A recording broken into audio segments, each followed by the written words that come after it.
apart from the press corps covering conflicts around the globe, no group has been tested more than the journalists tracking the economic upheaval of the past 5.5 months, including all of you. So we're so honored to have these three journalists with us today to discuss strategies, sourcing, and building public trust. I'll start with Rebecca, is the Southeast Asia Bureau Chief with the Washington Post, and who enjoys occasional stints elsewhere. She described this as her dream job and still is 3 years in. She was a Livingston Award finalist for her reporting on the conflict in Myanmar and was previously a reporter on the local desk at the Post, where she was part of the team that won the Pulitzer Prize in Public Service for coverage of the January 6th attack on the U.S. Capitol. Prior to the Post, she wrote for Vox.com, and she's a proud grad of the University of Pennsylvania. Peter Landers, right to my right, is the Wall Street Journal's Asia Business, Finance, and Economics editor based in Singapore. He previously served as Tokyo bureau chief for a decade. He joined the Journal as a Tokyo correspondent in 1999 and moved to the US in 2002, where he served as the Page One staff editor in New York and assistant bureau chief in Washington. Among other positions, he assumed his present post in 2024. Peter is a graduate of Yale, where he studied the classics and Japanese. With his colleagues, he shared the National Press Foundation's Online Journalism Award for coverage of the Supreme Court's 2012 ruling on the Affordable Care Act. And in the middle, we reserve the middle seat for the tallest guy, is Daniel Moss, is a Bloomberg opinion columnist covering Asian economies. Now based in Singapore, he was previously executive editor of Bloomberg News for Global Economics and Government. Daniel joined Bloomberg in 1994 in Sydney and has led teams in Washington, Tokyo, and London. He was a Kuala Lumpur bureau chief during the Asian financial crisis. And as I've mentioned to the three distinguished folks to my right, we're going to do this informally. There have been, well, we've had limited time for questions on past panels, although we've tried to fight for that time. And so I want to make this, time for you. If it becomes a kind of support group, so be it. But I think you have questions about, how you do your work and how you can do it better, and no better than these three to discuss that with. I'll start with a couple of questions of my own, and then we'll open it up to you all, and so you can go for it. So I guess the last time that we exchanged emails, there was no war in Iran, which sort of adds to, the equation as it comes to the economy and trade in many respects. But the good news is that you are all employed and crazy busy. The bad news is that you are fully employed and crazy busy. But I wonder if we could start out by, sort of getting a sense for how challenging has it been in this fraught time, especially as you, find yourself trying to satisfy new audience coming your way. How challenging has that been to make the work accessible? So I'll start with Rebecca. Hello, can you hear me? Yeah, great question. I'll start by saying I was mentioning to Lam earlier, it feels slightly strange to be on the panel instead of listening, because of all the people here, I follow a lot of your work, I read a lot of your work. Jervis and I won a boat about this time last year in the middle of the South China Sea. So very much eager to hear what you guys have to say as well to a lot of these questions. In terms of challenge, I think one specific thing we've been grappling with at the Post when it comes to trade, when it comes to the economic story, is trying as much as possible, not to be too reactive. So with Trump 1.0 and now Trump 2.0, a lot of the work has been responding to what he's been doing, scrambling to figure out what the implications are, and then to have that kind of overturned in 48 hours, right? I think the week of the tariff, 2 weeks of the tariffs, many of us had stories pre-written that then had to be canned or written and then changed significantly because of how quickly things were changing. And so I think what we've tried to do now that it's about like 5-6 months in is very much try to identify targets that are kind of speak to a deeper dynamic that is not so contingent on the news changing from one day to the other, and trying to identify those issues that are a bit more long-lasting, I guess. And that's been a major challenge for us. The second challenge, we write for a general audience. And, with trade and with the economy, I think everyone has a sense that things are going very badly. But making sure that that's something that people understand, like why it matters to them, what's happening to global shipping, what's happening to global infrastructure, what's happening at the ports, making sure that the lay reader understands that and how it's going to affect them, that continues to be kind of an enduring challenge for us, as I think it is for a lot of you guys. And I'm looking forward to seeing what ideas come up that we can share. Daniel? I think one of the challenges that I face as an opinion columnist, which is different from being a beat reporter in the newsroom, is, at what point does one dive in and try to be definitive, if that's even possible? In the last 6 months, I feel like they've been down payments on definitiveness.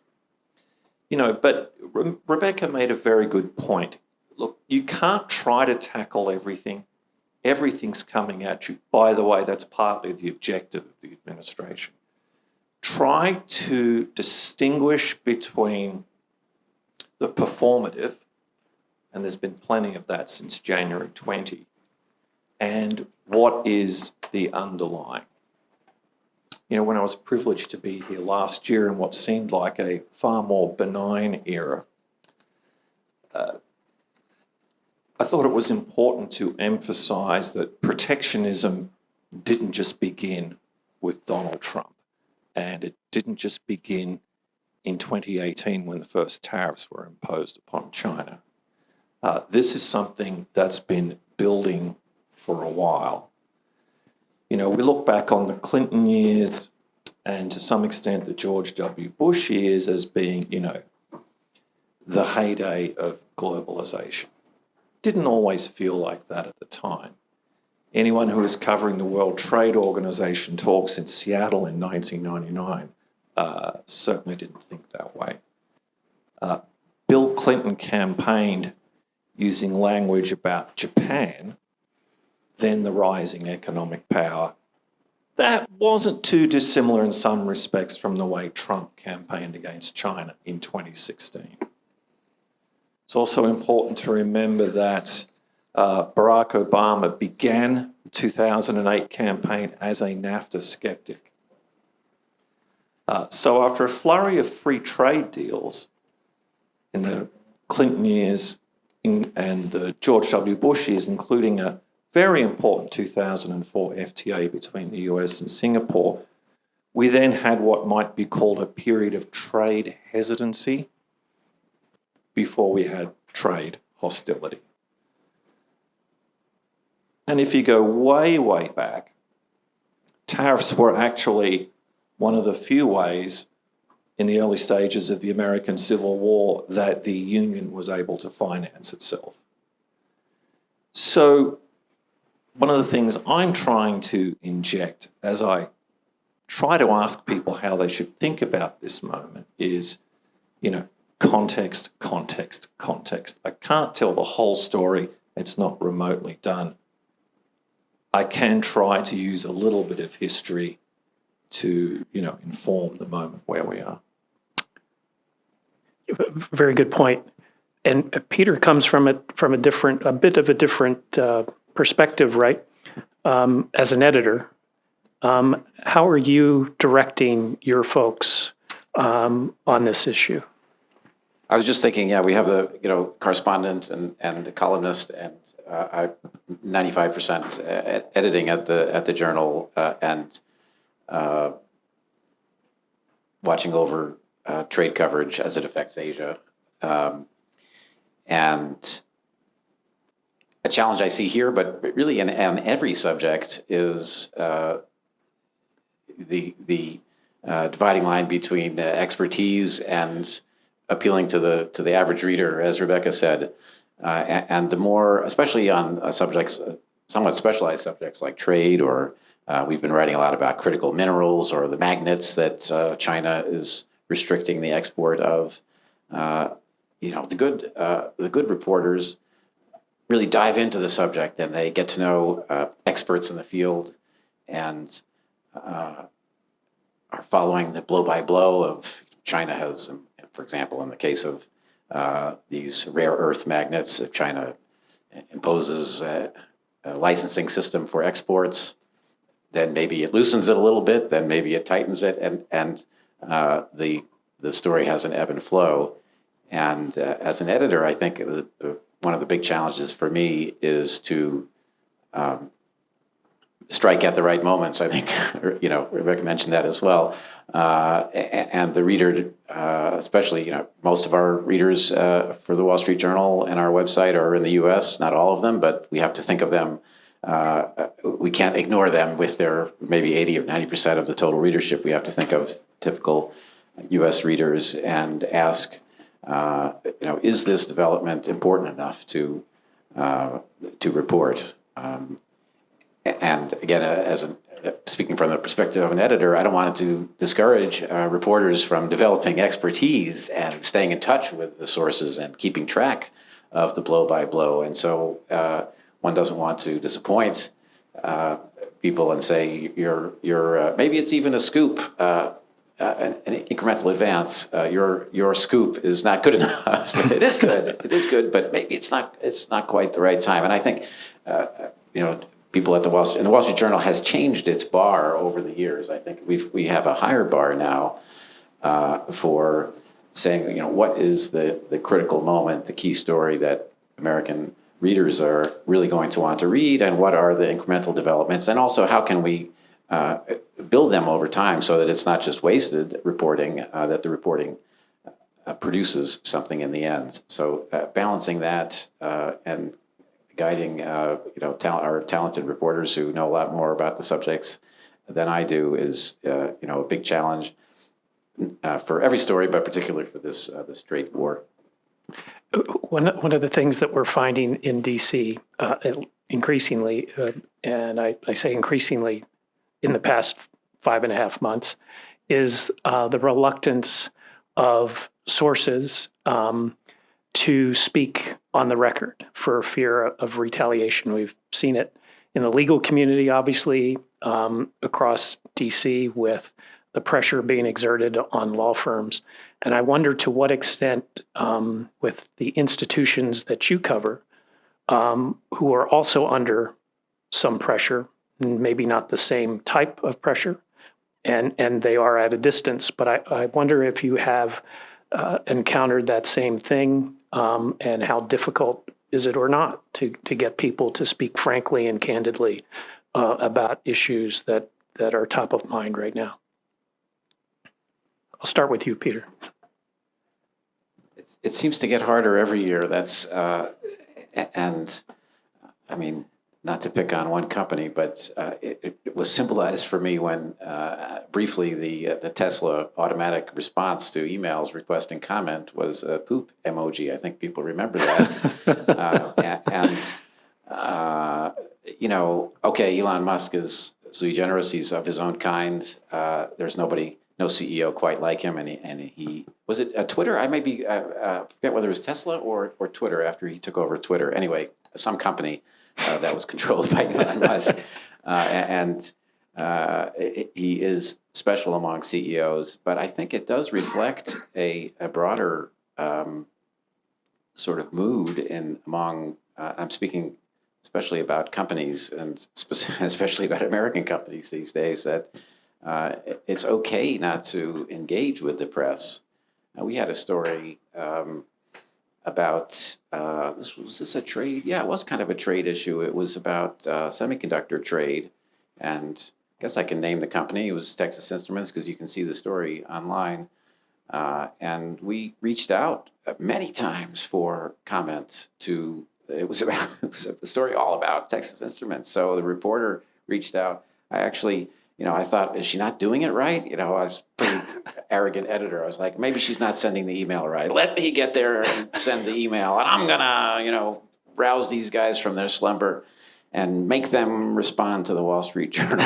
I sent an email to a bunch of people, and I simply did not get an answer. It's one thing to say, we got your questions, we're not, respectfully declined to comment on that. But in this instance, we simply got, total, what do you call it? Ghosting? Yeah. Total ghosting from the company. They would, maybe that's the wrong term. Maybe they didn't intend it maliciously. That was just their policy not to respond in any way to our inquiries. But I felt that was a few years ago. That marked kind of a changing atmosphere. And it is, in my view, unfortunate, because I think companies do have a responsibility to engage with the press when the press has, perhaps they objected to our reporting, I don't know, but when the press is in good faith trying to report on issues of public interest, I think, especially publicly listed large companies do have an obligation to engage, again, even if it's to say no comment. So that's just, I'm offering that as one example. It is hard to get people to speak on the record, or even in some cases to speak at all. Sure. Dan? Well, I'll begin with a caveat, which is that I don't cover trade the entire time. I spend a significant amount of time covering monetary policy, which really means central banks, historically shrouded in mystery. But if anything, I feel they are far more transparent than they were 10 years ago, let alone 20 years ago, largely because the responsibilities they've been forced to take on have required that degree of accountability. I think there's always been I spent 10 years in DC. I think there's always been a tendency in DC to go for the background briefing, the ubiquitous senior administration official, the ubiquitous Senate Banking Committee aide. What I think has changed is the people operating in the sort of industry association / think tank / academia space. I think there's far more wariness now about being caught on the wrong side of a policy shift. Now, trade policy always used to move very incrementally. It was often like, at which stage of which acronym are we now? But, it can change, in a tweet, an X or a Truth Social by the minute. And if you're not careful, you're on the wrong side of an issue. And this is a vindictive administration. No administration's been crazy about critical commentary in the press, but a lot of that took place behind the scenes. Now it's out in the open. People don't want to be on the wrong side of an issue because the issue can flip, in a nanosecond. And I think that's something that has changed. Mm-hmm. Yeah. Mm-hmm. I feel the emphasis has changed. Right. Yeah, the retaliation factor. Rebecca? So I talk a lot to embassies in the region, U.S. embassies in the region, and there is the sense that, even on those backgrounders off the records, I'm like, what can you tell me? And they genuinely are worried, about the repercussion, Or they say we just don't have a steer from DC. Like we genuinely are out here floating. We don't have a direction from DC. I don't know what to tell you. So they're, generally have nothing to say. But there are two, I would say, like bright spots, I guess. The first one, then this was more at the start. So for governments that are not the US government, governments in the region, for example, the Vietnamese government, the Indonesian government, initially with the chaos of Trump, I actually found that there was a little bit more of an opening. People were more willing to talk because everyone was as confused, as puzzled, trying to figure out what was going on. And so offices, like, again, in the region, that I don't think would have typically engaged or entertained a background conversation, were more willing to talk because they wanted to get across, in the post or publicly about what they were worried about. But they were, strangely, and this is a common misconception, they thought I could kind of illuminate something for them because, again, this was such a moment of confusion. I think a little bit of that has died down, but I do think that there is this persistent kind of sense that, like, everybody is looking at Washington and trying to figure out what is going on. And not that we're all on the same side, but that we're all kind of engaged in a similar mission and campaign. And that has, in some instances, kind of opened doors.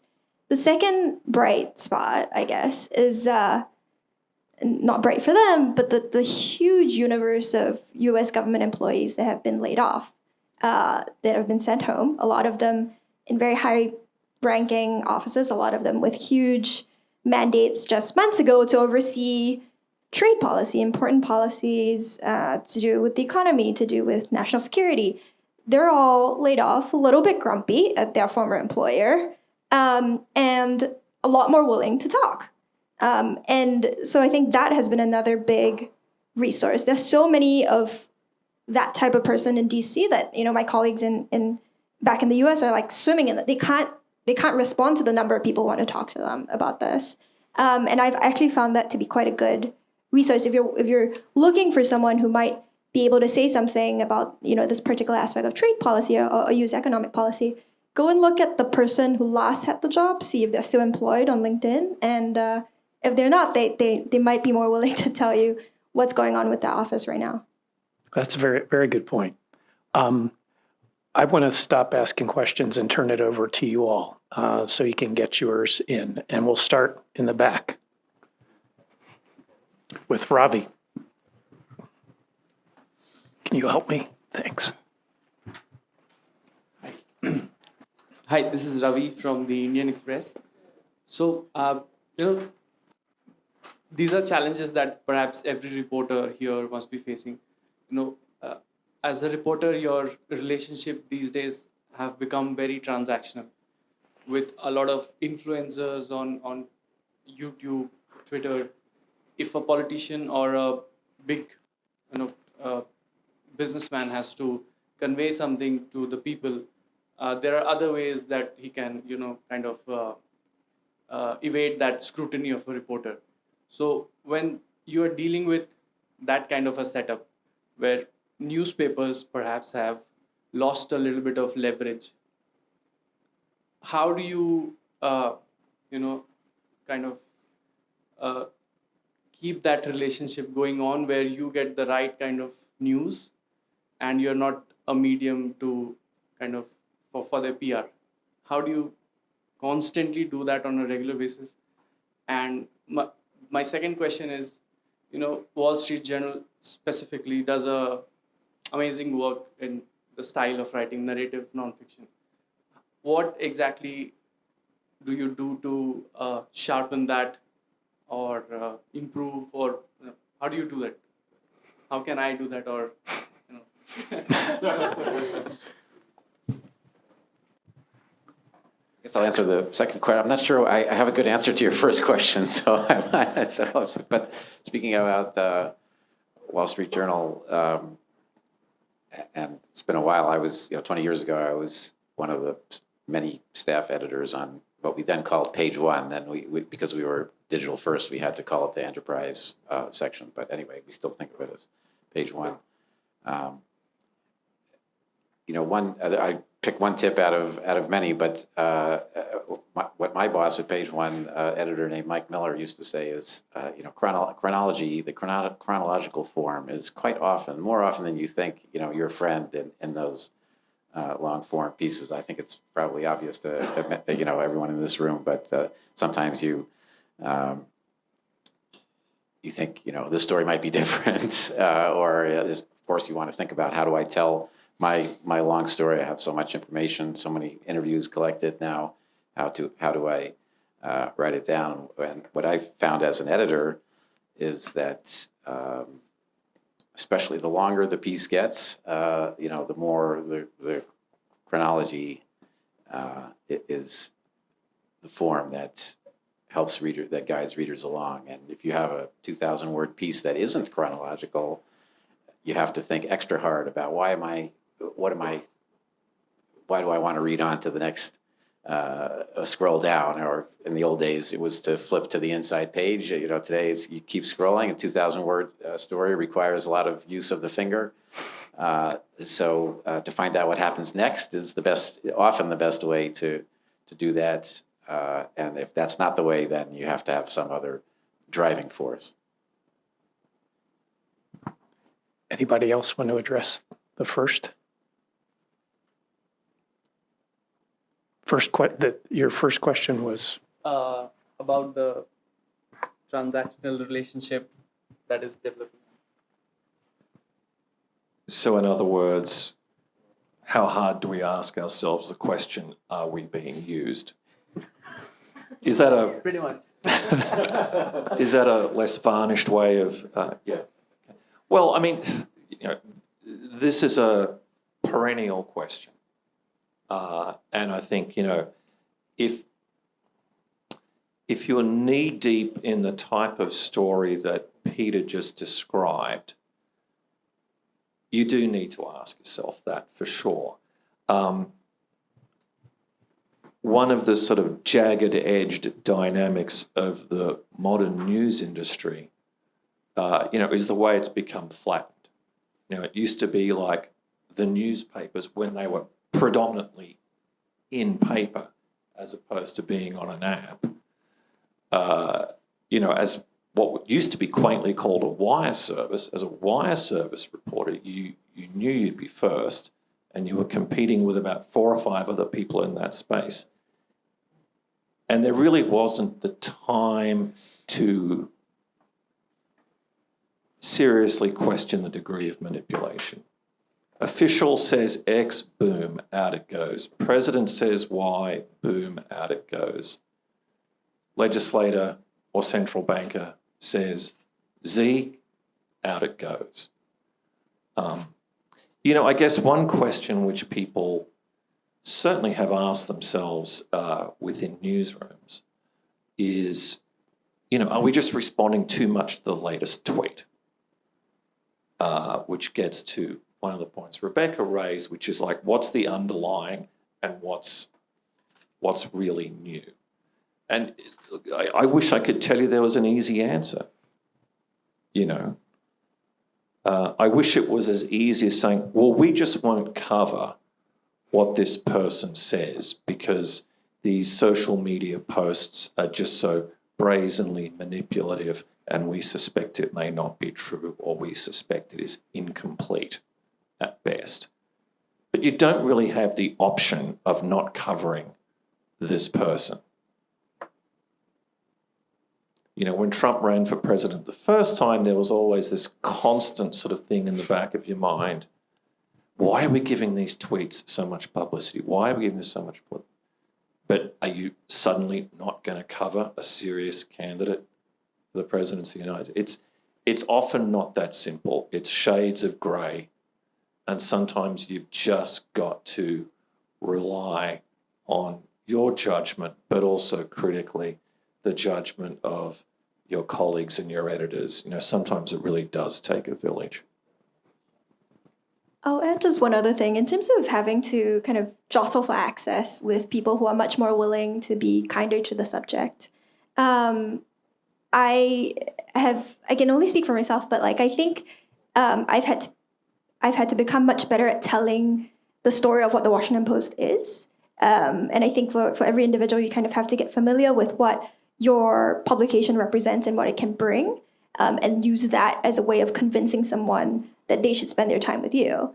That's why it's inconvenient when, say, the branding of your newspaper is being damaged by X or Y, But but I think really becoming familiar with what your publication stands for and what it can offer, and then being like a great advocate, kind of brand advocate for that when you're approaching a minister, approaching a business leader, saying what not falsely, but really putting forward why you have a different kind of platform than the guy who's going to put like a 30-minute YouTube video on, like no editing, and realizing now that that's part of my job, that I have to be able to tell that story of the Post, in negotiating access, basically.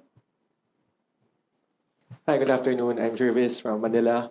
So in the Philippines, there is very low public trust in reporting, in journalism. So we are being constantly discredited by many institutions.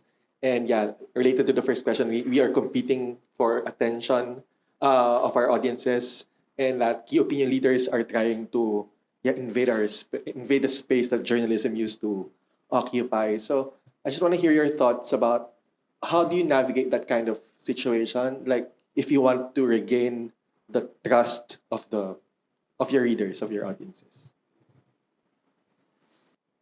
Certainly, no industry is without its flaws. And the news industry has had some fails, but it's important to recognize it's had many, many, many successes. And often, whether trust has been eroded or not can depend on who's doing the talking. Like, if you go to a particular part of the United States, you might hear someone say, "Oh, I don't listen to the media at all. It's all just lying. They're all in the can for candidate X, Y, and Z." Oh, so, how do you get your news? "Oh, I watch Fox." Okay, well, that's like the top-rated news network. I guess that's media. So, it really depends on who's doing the talking. Sometimes people are uncomfortable with what has been said. It's not always our duty to provide succor and comfort. We can't go around the place, in Hessian bags, beating ourselves with whips. We can call it as we see it. It's not our job to make people feel comfortable with power. It's not our job to be mouthpieces for a company, for an institution, for a government. Now, in some places, that's a message that's well received and understood. In other places, it can be a little more complicated. But, I would just push back on the regain trust thing. A lot of it can depend on who's doing the talking. Peter, do you have some thoughts?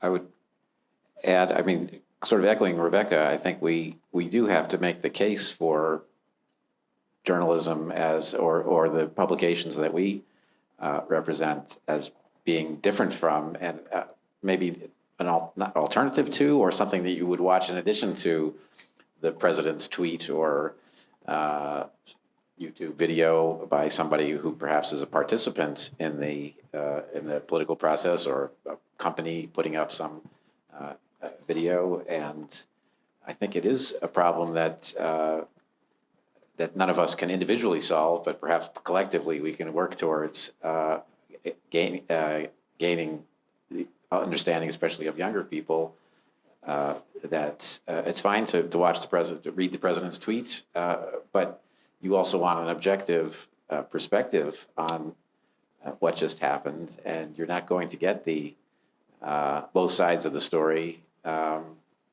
from hearing just one side of the story, and that's kind of what we do is especially in the news department of the Wall Street Journal, and I'm sure news department of Bloomberg, you're writing more opinions. You're more akin to our, I would say, our opinion page at the Journal, but Perhaps a little less ideological. a little less ideological.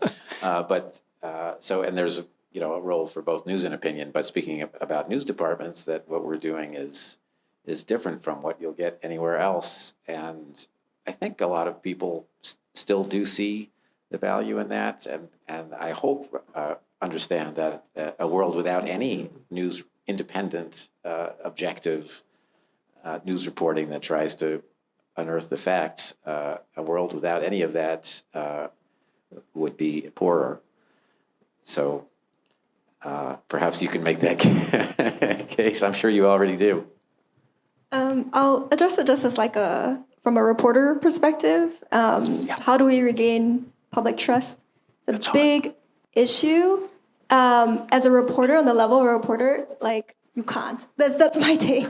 I think operating as a correspondent, like an individual journalist, is a great questions for my boss's bosses, and people much higher than me. But day to day, I think the path that I've chosen, and the more case studies I see that come out, I think it's probably wiser not to engage with the people who are attacking your character, attacking your personality. The most successful journalists that I've seen who've managed to come across as impartial and trusted over time are people who do not engage, right? And it seems unfair, unjust not to be back, not to correct lies that are spread about you personally, right? But unless it's rising to the level of, obviously if there is a government that's spreading misinformation about you, you should set the record straight. But if it's random people online who are tweeting at you and commenting, I think the best course probably is not to engage and to be very sad about it and lament about it to your friends, but then keep doing the work. And then in terms of restoring that trust, the only thing that I try to do consistently is, as much as possible, getting people to meet me in person. If someone is really unhappy or really weirded out by the post, I just try as much as possible to get them to meet me in person. Because then when they do, they're like, oh, you, this random lady, you don't seem so as menacing as what they thought, right? So those are the two things, don't tweet back and try to get them to meet you in person. Christian, go ahead. Christian Davies, the Seoul Bureau Chief of the Financial Times. Every year we have a gathering in Hong Kong and all the Asia reporters, and we invite some readers from Hong Kong and we pepper them with questions. And the question that comes up a lot is, how valuable are scoops to you? And the readers almost always say, not very valuable. The analysis is more important. They say they get their scoop off the Bloomberg wire or Reuters or whatever. These are obviously financially oriented people. And then what they really look to the FT for is someone to make sense of it, to have the best take or the most nuanced take on some news. And the journalists in the room afterwards always dismiss what they said. They say, oh, they don't actually know what a scoop is, or they think they don't need a scoop, but actually they do. I don't have a firm view on that, but I was wondering if you think in the current information environment, whether that balance, obviously you want to try and do both, but sometimes if your journalistic resources be directed either to doing the deepest analysis and the best explanation of something, or trying to break a news story, whether readers actually have different demand now, because it seems a lot of the demand is not for new information, but for someone to make sense of the probably too much information they already have. And how do you balance those two things? And do you think there are different demands between those two things? I'll take a bite of that. Firstly, the Bloomberg wire is not just for breaking news, it's also for commentary and opinion. Excuse me. I guess I would try to blur the distinction. because what I have observed, certainly over the past decade, but I dare say it's been going on for longer than that, is the distinction between commentary and reportage has become increasingly blurred. I think there are a lot of de facto columns that call themselves analysis that seem to veer uncomfortably close to what used to be traditionally, the preserve of the commentariat. And I would also say that it's not like in the opinion section of a news organisation, everyone else is working really hard and we're sitting back, stroking our goatees, having, orange juice and croissants with the good and the great. I mean, we feel ourselves to be as in the trenches as anyone else. What we're engaged in might not be so much the battle of the hard news scoop, but we are engaged in what we consider to be the battle of ideas.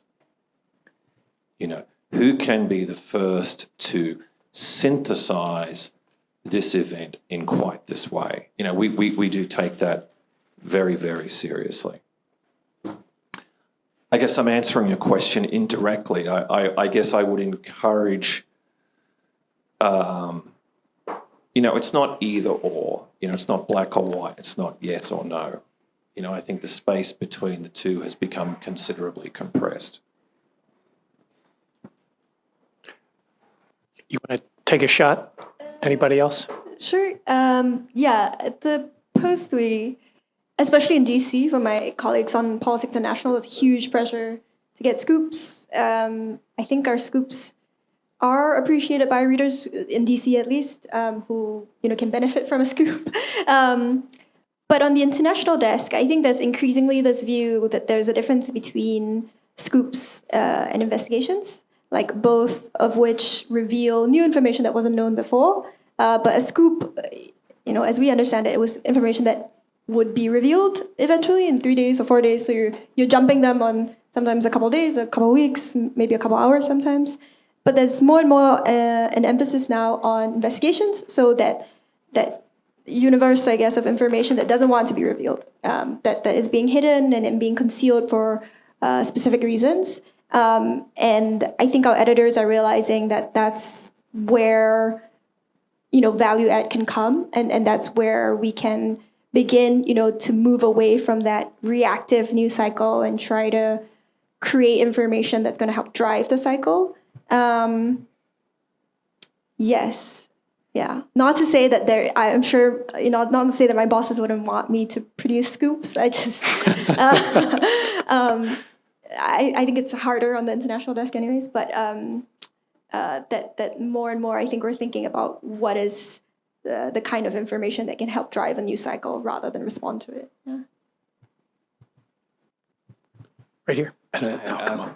Masum Billah from Dhaka, Bangladesh. So it's more like a support questions that, is it possible for journalists, like, other authors to have like writer's blocks for like weeks, months, sleeping on a deficit that I have like interviews and sources and I'm still not writing it.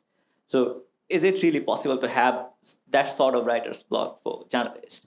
And if I'm like sleeping on it for months, how to like get rid of it? I mean, how to get over with it?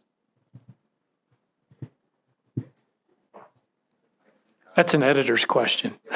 Maybe so, yeah. Where's your copy? I think sometimes it does help to set a deadline, but to offer, and I would say in the, kind of typical story that we would do at the Journal, if you've interviewed a lot of people and it's not coming together, it could be procrastination or whatever, but it could be that you just don't have a story, and sometimes there is that you do have to make the difficult choice of, I'm sure everybody again in this room is more than familiar with this situation, but the difficult choice of saying, I put a lot of effort into this and unfortunately it didn't add up to very much. I'll quote my former boss, Mike Miller, again. He's the one who talked about chronology, but he also used to talk about the the degree of difficulty argument that you would hear from bureau chiefs sometimes. So when I was a page one editor, the situation was usually that Mike would kind of accept the story and then assign it to me or one of my colleagues to sort of edit more, a finer grained edit. I might cut something, and the bureau chief would come back or the reporter would come back with the degree of difficulty argument. I spent months to get that fact in the story. Why is Peter cutting it? Mike would say that's not really an argument to keep the fact in the story. The better argument, the only argument that is going to succeed is the argument why it's essential to the story to have that in there. Unfortunately, the fact that you spent months on it, I understand why you were working on that, but that's not really relevant to the reader. That the fact took months to obtain, and I guess the same thing with the whole story. If you spent months on it, and it's just not coming together, and you have to consider: do I have to put this aside? Offer one counterexample, which is my former colleague John Carreyrou, now famous author of the book Bad Blood, about this fraudulent Silicon Valley company, Theranos, that had a blood testing product that was really didn't exist. And John there were about 2 or 3 years, or even 4 years, where I think John had one story for the journal. I was wondering, what is he working on? Because I had worked with him closely at a previous, when I was at Page One, actually. Excellent, fantastic bulldog reporter. And whatever he's working on, it's usually something good. And years went by, literally years, without publishing nothing, one article. What's this guy doing? What he was doing was, this fantastic investigative project on this fraudulent company that had been valued at $9 billion and turned out to be worth nothing. And the founder went to jail because of was convicted of fraud and went to jail because of his reporting.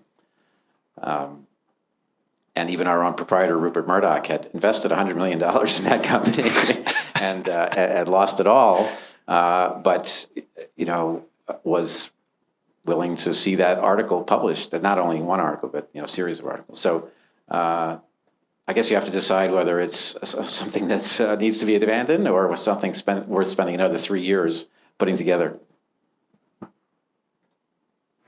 Writer's block is real, by the way. And you can spend, a lot of time pursuing something and it just doesn't come together. But the writer's block is real. And sometimes you've just got to get it down. And chances are it's probably not as bad as you think it is. It might not be as good as you think it is, but it's probably serviceable. And that's when your editor can swing into gear. I had an editor and she used to say to me, okay, Moss, I'm looking at this. How many kittens are we going to kill here? Which is another way of saying, look, don't be in love with this sentence. Don't be in love with this thing, right? How many kittens are you going to kill today? Okay. Go ahead. Okay. Hi, I'm Yujie from South China Morning Post. A very sad but realistic question is that our publication turned subscription-based during COVID and became very traffic-driven. So we have this analytical tool to evaluate our article's performance by the day. So after the trade war, every desk at our company started writing about trade war because, of course, it's important, and there are several layers about trade war, but also because our editors think it gets more views. So my question is, how do we know that our readers are generally interested in the trending topic rather than being triggered by a keyword and got clickbaited into it? And how do we avoid bombarding them with a similar content without adding any more values? Thank you.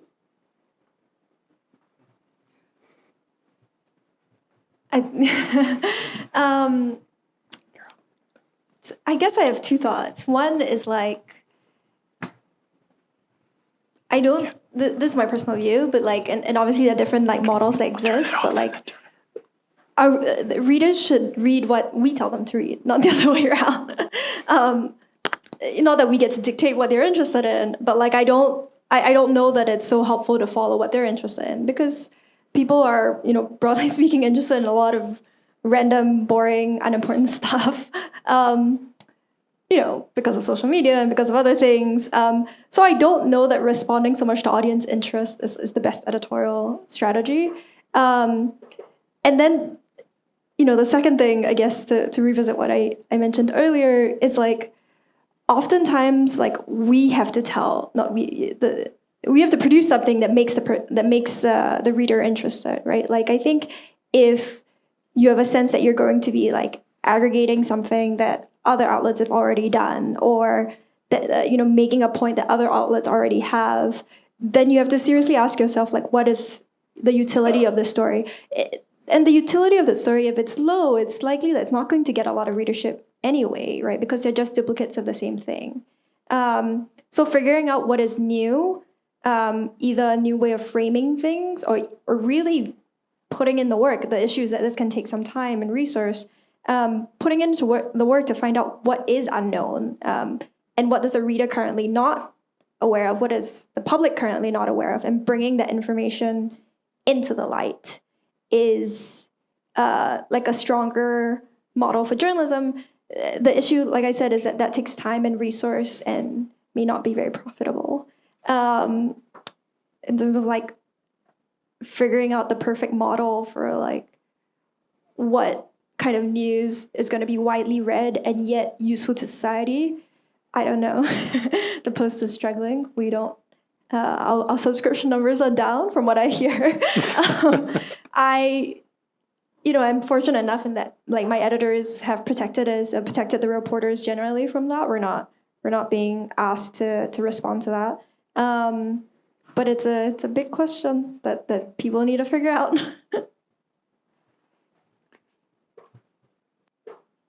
On the question of clickbait, I mean, we've gone back and forth on that, and I think we've realized that we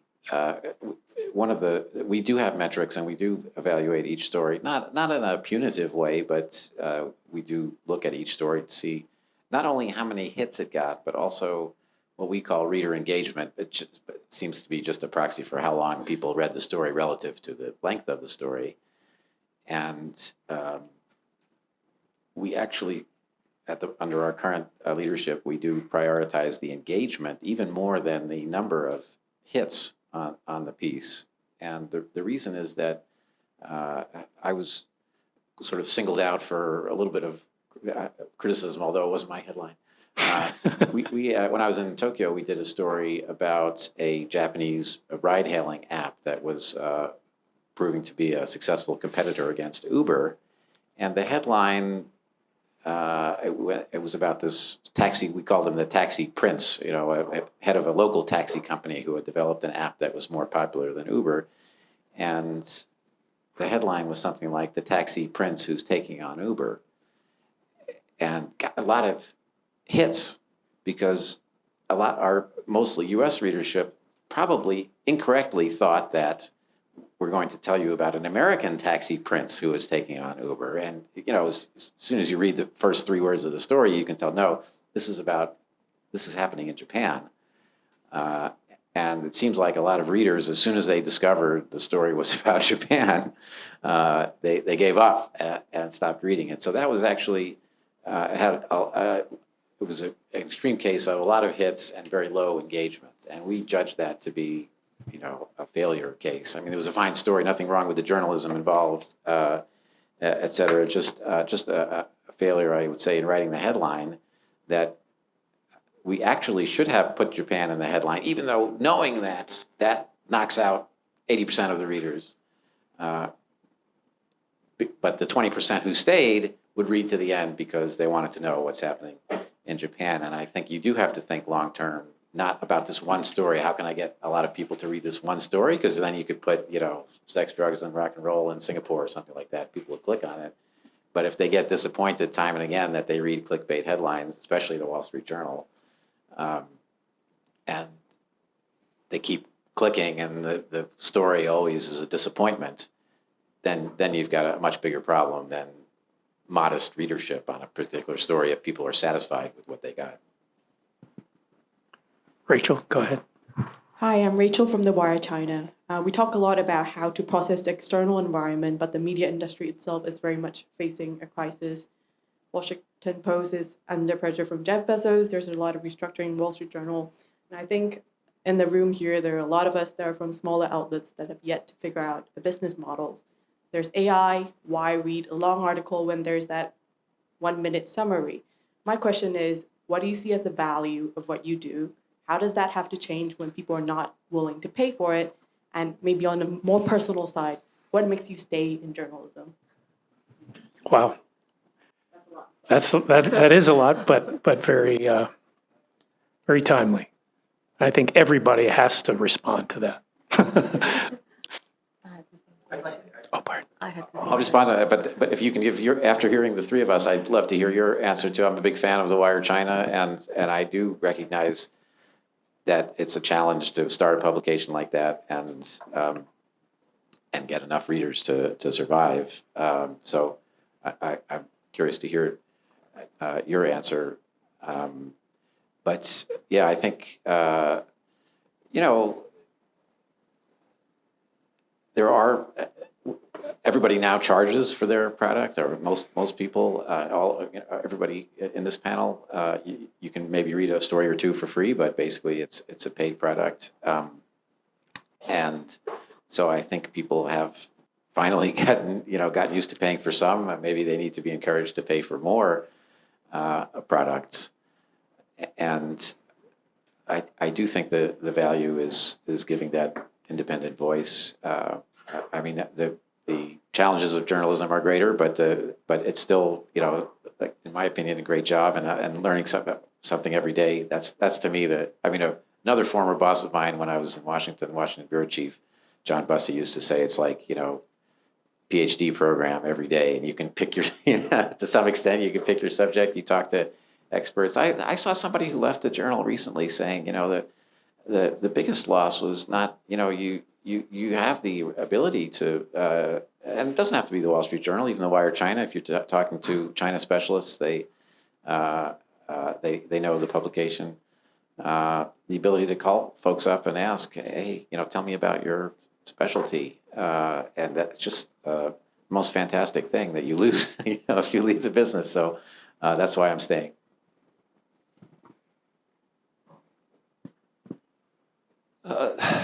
So I think there were a couple of questions that you posed there. All of them make me slightly uncomfortable, which I guess attests to the value of what you were saying. So in terms of business models, look, it's in a degree of flux, but I think if you go back over the ages, there will be people who were saying 20 years ago it was in flux, 50 years ago it was in flux. We heard from the FT over here.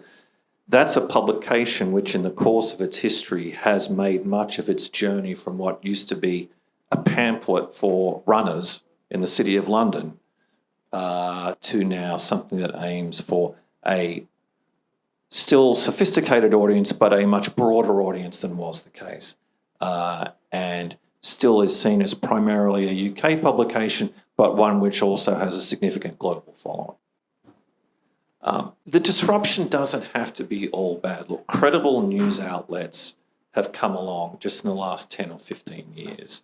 Look at Axios, Politico. Some of them have broken, pretty big, pretty significant political stories. When they started up, no one took them too seriously.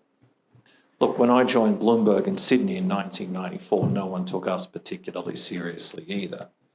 And for people that have been with the company since its early days, it's sometimes quite an intellectual leap on our behalf to be able to call up someone, expect them to answer the phone, and if they can't get back to you immediately, to be very apologetic. It never used to be like that in the early days. People used to say, what? Boom, but what is that? So I would say it's always been in a state of flux. The reality is that with very few exceptions, the most trusted media publications are private corporations.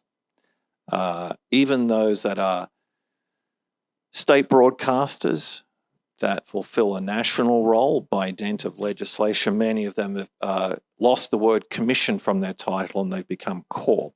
That was certainly the case with the Australian Broadcasting Corp. It's probably the case with the British Broadcasting Corp. And in Singapore, we don't have Media Commission, we have Media Corp. So the commercial pressures are there everywhere. Some of them may be a little padded, but they're there. But, you know, what's the alternative? You want people to read your product. I mean, we can't just say, no, we're not going to be led around by our readers no matter what. I mean, you're just not living in the commercial world. Now, there's a difference between that and being purely a slave to the clicks.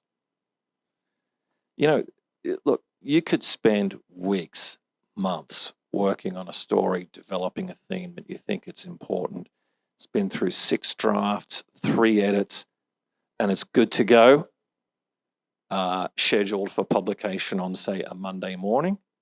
But, you know, a war's broken out over the weekend and all of a sudden no one cares about your story.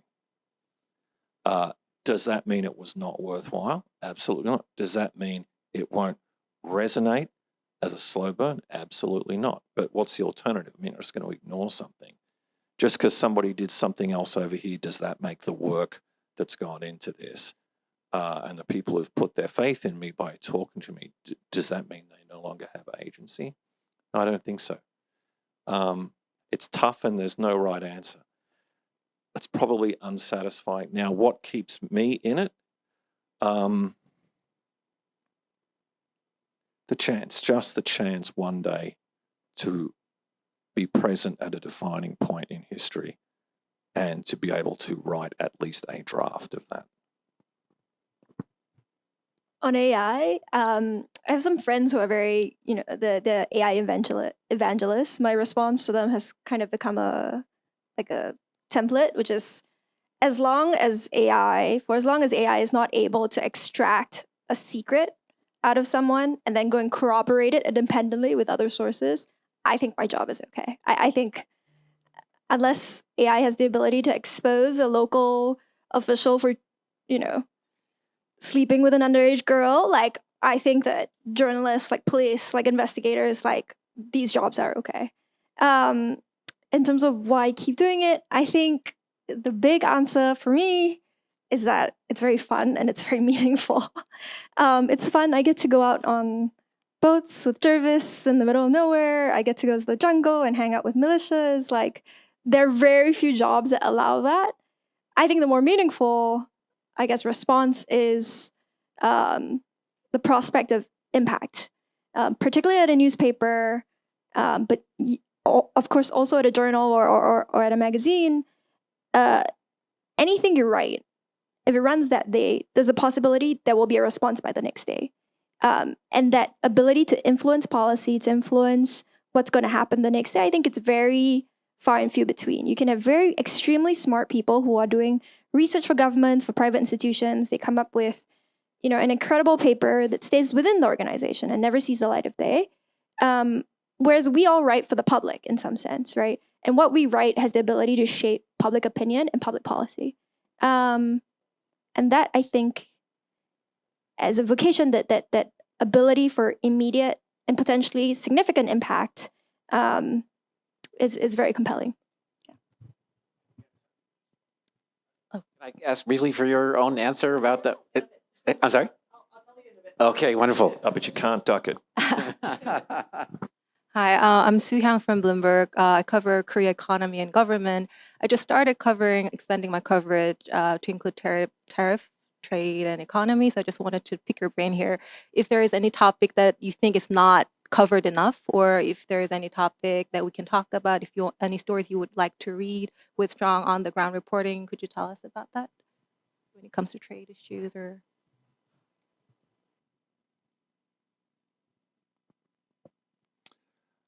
Well, I think low-hanging fruit on the trade front is what must surely be the coming conflict over trade in services. Much of the attention has been focused on manufactured goods and on commodities. There's a reason for that.